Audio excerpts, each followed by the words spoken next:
በጥንታዊቷና በታሪካዊቷ የቴህራን ከተማ ላይ ዛሬ የሚታየው ጭጋግ ተራ የአየር ንብረት ክስተት አይደለም።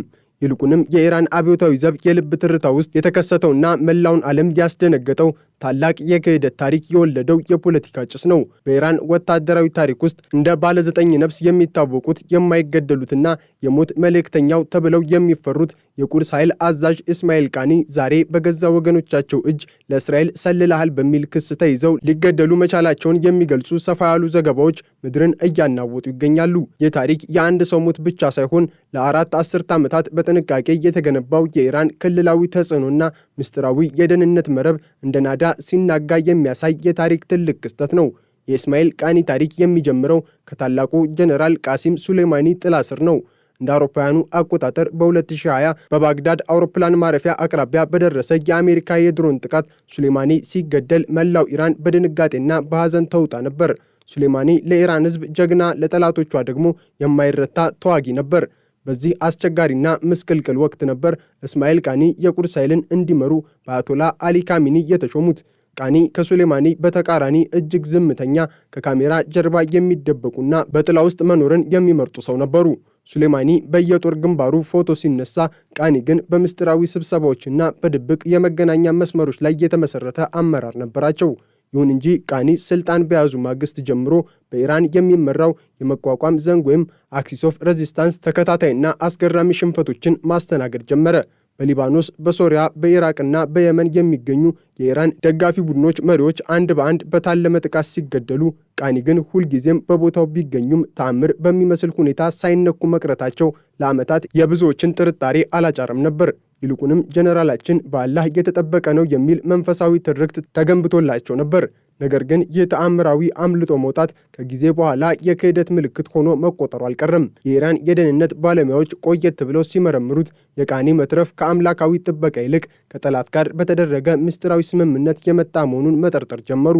እስማኤል ቃኒ ባለ 9 ነፍስ የሚለውን ቅጽል ስም ያተረፉት በአጋጣሚ አልነበረም። ባለፉት ጥቂት ዓመታት ውስጥ ብቻ ቢያንስ 9 ጊዜ ሞት አፍንጫቸው ስር ደርሶ ተመልሷል። የእነዚህ ክስተቶች ድምር ውጤት ነው ዛሬ ላለባቸው የሳተላይት ክስ ትልቁና የማያወላውለው ማስረጃ የሆነው። የቃኒ ተአምራዊ ጉዞ ሲታይ እያንዳንዱ ክስተት የራሱ የሆነ ምስጢራዊ ድባብ አለው። የመጀመሪያውና ትልቁ ክስተት የሐማስ የፖለቲካ መሪ እስማኤል ሐንዬ በቴህራን ልብ ውስጥ መገደሉ ነው። ሐንዬ የተገደለው በኢራን አብዮታዊ ዘብ ጥብቅ ጥበቃ በሚደረግለት የእንግዳ ማረፊያ ውስጥ ሲሆን ቃኒ ጥቃቱ ከመፈጸሙ ጥቂት ደቂቃዎች በፊት ከሐንዬ ጋር ምስጢራዊ ስብሰባ ነበራቸው። ቃኒ ግቢውን ለቀው እንደወጡ ያ ጥብቅ ጥበቃ የሚደረግለት ክፍል በቦምብ ጋየ። የኢራን የደህንነት ተቋማት እንዴት ሊሆን ቻለ ብሎ ሲጠይቁ፣ ቃኒ ግን አስቸኳይ ስልክ ስላመጣልኝና ወደ ሌላ ስብሰባ መሄድ ስለነበረብኝ ነው የወጣሁት የሚል ቀዝቃዛ መልስ ሰጡ። ይህ አጋጣሚ በወቅቱ እንደ ዕድል ቢታይም በኋላ ላይ ግን ቃኒ ለእስራኤል የሐንዬን ትክክለኛ ክፍልና የመኝታ ሰዓት አሳልፈው ሰጥተዋል የሚል ጥርጣሬን ወለደ። ሁለተኛው አሳሳቢ ክስተት በቤሩት ተከሰተ።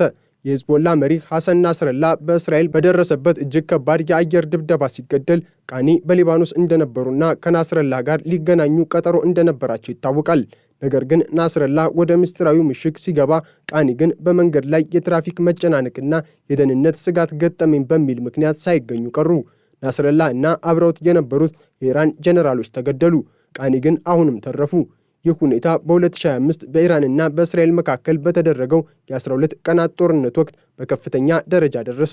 ቃኒ በተለያዩ ግንባሮች እየተዘዋወሩ ድጋፍ ሲሰጡ ቢቆዩም እስራኤል የእሳቸውን መኪናና መቆያ ቦታዎች ደጋግማ ብትመታም እሳቸው ግን ሁልጊዜም ከጥቃቱ ጥቂት ሰከንዶች ቀደም ብሎ ቦታውን ይለቃሉ። በወቅቱ የኢራን መንግስት ሚዲያዎች የማይገደለው ጀነራል እያሉ ቢያወድሷቸውም የውስጥ ደህንነት ክፍሉ ግን እስራኤል የቃኒን እንቅስቃሴ በሴኮንድ ትክክለኛነት እያወቀች ለምን አትገድለውም የሚል መራራ ጥያቄን ማምረት ጀመረ። የቃኒ 9 ነፍሶች ያከተሙት በቅርቡ በደረሰውና መላውን የኢራን ስርዓት ባናጋው ታላቅ ጥቃት ነው። አሜሪካና እስራኤል በጋራ በፈጸሙት የተቀናጀ የአየር ጥቃት የኢራኑ የበላይ መሪ አያቶላ አሊ ካሚኒ ልጃቸውና በርካታ የጦር መሪዎች የሚገኙበትን ምስጢራዊ ምሽግ መቱት። ይህ ምሽግ በዓለም ላይ ካሉ እጅግ ጥብቅ ጥበቃ የሚደረግላቸውና ቦታውም ለማንም የማይታወቅ በበረሃና በተራራ ስር የተቆፈረ ነበር። ጥቃቱ ከመፈጸሙ ከ5 ደቂቃ በፊት እስማኤል ቃኒ ከካሚኒ ጋር በዚያው ምሽግ ውስጥ ነበሩ። ነገር ግን ቃኒ አንድ በጣም አስቸኳይ መረጃ ለቁድስ ኃይል አባላት ማድረስ አለብኝ በሚል ምክንያት ምሽጉን ለቀው ወጡ። ቃኒ ከመሬት በታች ካለው ምሽግ ወጥተው መኪናቸው ውስጥ እንደገቡ ተከታታይ የሆኑ ባንከር በስተር ቦምቦች ምሽጉን አመድ አደረጉት። አያቶላ ካሚኒና በዙሪያቸው የነበሩ ጀነራሎች በሙሉ አለቁ። ቃኒ ግን በመኪና መስኮት ሆነው የጭሱን ደመና ሲመለከቱ እንደነበር ይነገራል። በጣም የሚያስደነግጠው መረጃ የመጣው ግን ከጥቃቱ በኋላ ነው። የእስራኤል ጠቅላይ ሚኒስትር ቤንያሚን ኔታንያሁ የአያቶላ ካሚኒ አስክሬን የሚያሳይ ቪዲዮ በቀጥታ ስልካቸው ላይ እንደደረሳቸውና ቪዲዮ የተቀረጸው ጥቃቱ እንደተፈጸመ በቦታው በነበረና ከጥቃቱ በተረፈ ሰው እንደሆነ ተሰማ። ይህ ሰው ሌላ ሳይሆን ቃኒ ወይም የእርሳቸው የቅርብ ሰው እንደሆነ ጥርጣሬው በረታ። ይባስ ብሎም እስራኤል ልታጠፋቸው ያሰበቻቸውን 150 የኢራን ባለስልጣናት ስም በይፋ ስታወጣ የቃኒ ስም በዝርዝር ውስጥ አለመኖሩና ስማቸውም እንደ ልዩ ወዳጅ መቆጠሩ ነገሩን ሁሉ አበላሸው። ይህ በኢራን ታሪክ ውስጥ ታይቶ የማይታወቅ ታላቅ ክህደት ነበር። ከካሚኒ መገደል በኋላ የኢራን አብዮታዊ ዘብ የውስጥ ደህንነት ክፍል በጀኔራል እስማኤል ቃኒ ላይ ጥብቅና ምስጢራዊ ምርመራን ጀመረ። ቃኒ በቴህራን አቅራቢያ በሚገኝ አንድ ምስጢራዊ እስር ቤት ውስጥ ታጉረው ለቀናት ምርመራ ተደረገባቸው።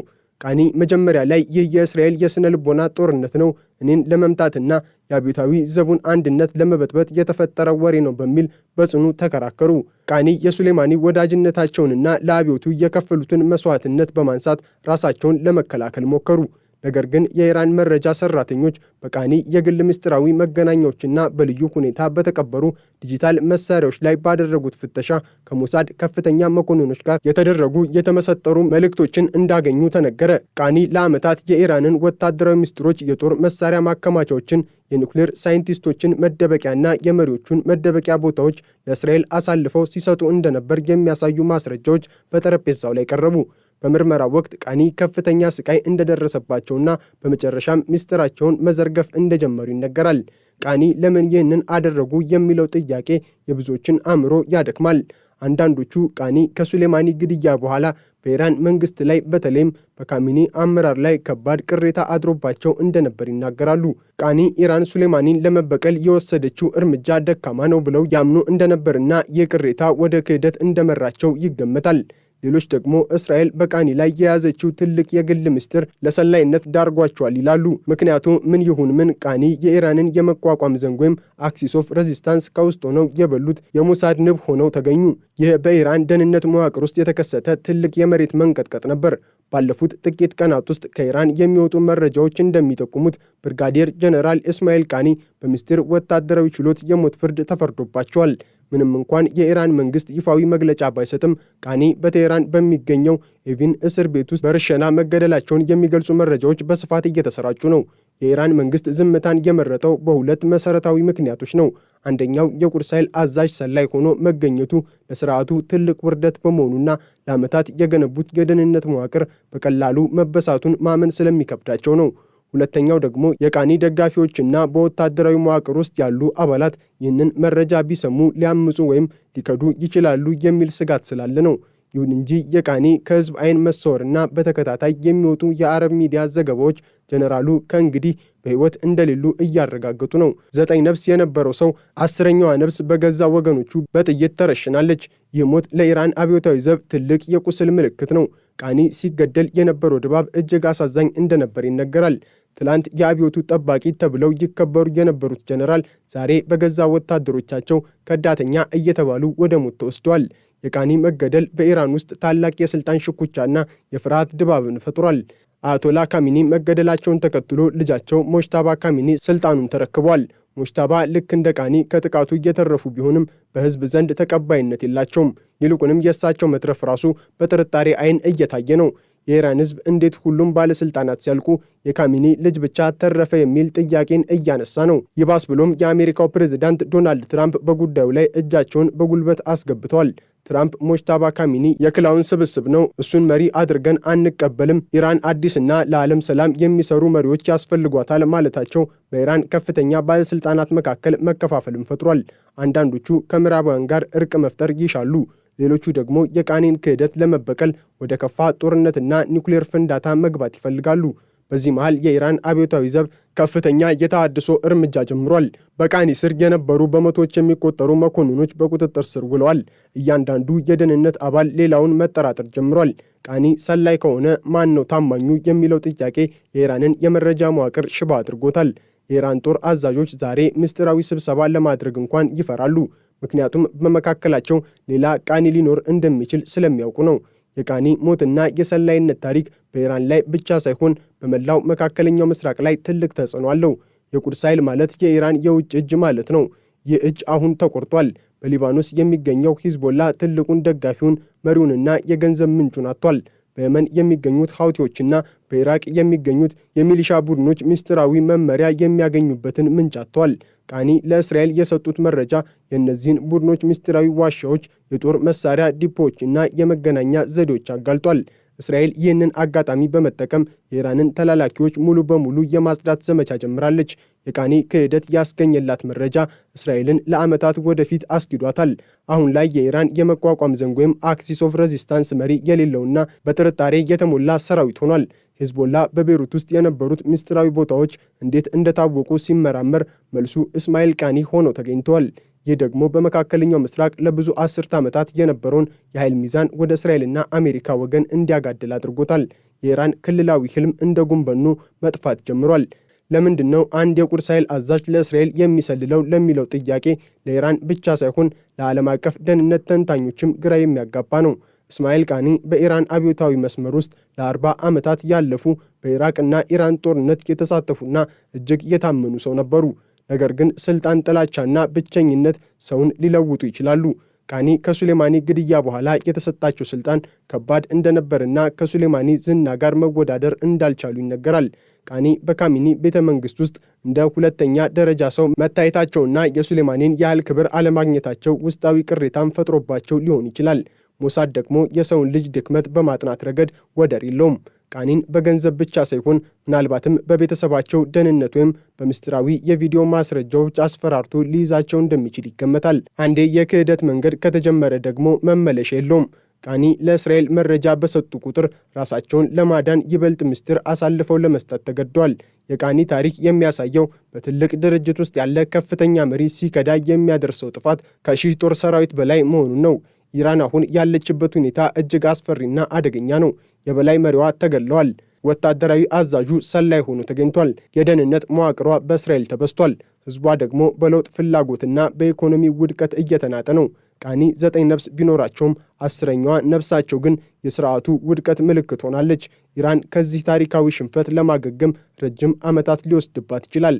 አዲስ መሪ ቢሾም እንኳን በደህንነት ተቋማት ውስጥ የሰረጸው የጥርጣሬ መንፈስ በቀላሉ አይጠፋም። የእስማኤል ቃኒ ታሪክ በመካከለኛው ምስራቅ የፖለቲካ መቃብር ውስጥ ትልቁ የክህደት ምልክት ሆኖ ይኖራል። ኢራን በቀጣይ ወራቶች ውስጥ ወደ እርስ በርስ ግጭት ወይም ወደ ስር ነቀል የፖለቲካ ለውጥ ልታመራ ትችላለች። አብዮታዊ ዘቡ እየደከመ ሲሄድ በውጭ ያሉ ኃይሎች ጣልቃ ገብነታቸውን ይጨምራሉ። ቃኒ የፈጠሩት ቀዳዳ በቀላሉ የሚደፈን አይደለም።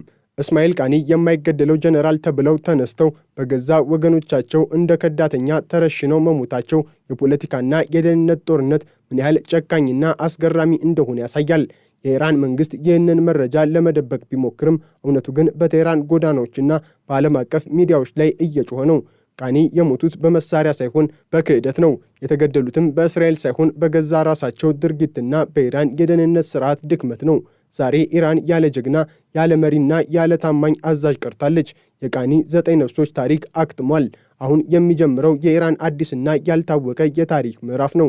ይህ ምዕራፍ ወይ ወደ ሰላም ወይም ደግሞ ወደ ሙሉ በሙሉ መጥፋት የሚያመራ ይሆናል። የእስማኤል ቃኒ ፍጻሜ ለሁሉም መሪዎች እና የደህንነት አባላት ትልቅ ትምህርት ነው።